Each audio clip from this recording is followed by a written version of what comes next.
இன்றைக்கி வந்து புதினா நல்ல விலைக்கு ஈஸியாக வாசலில் கிடச்சிது. ஸோ புதினா வாங்கியாச்சு. ஸோ நிறைய புதினா இருக்குது.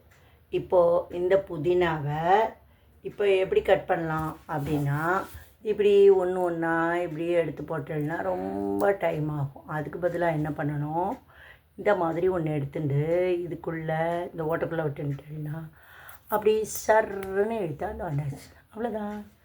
எவ்வளவு ஈஸியாக பண்ணிட்டோம் பார்த்தியா.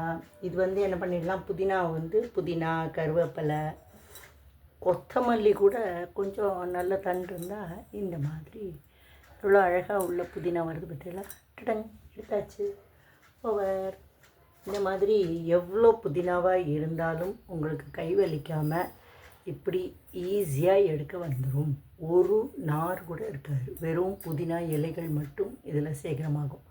இந்த மாதிரி புளி வடிகட்டி உங்கள் அதில் இருந்தால் இந்த மாதிரி யூஸ் பண்ணிக்கோங்க. ஓகே, பாய்.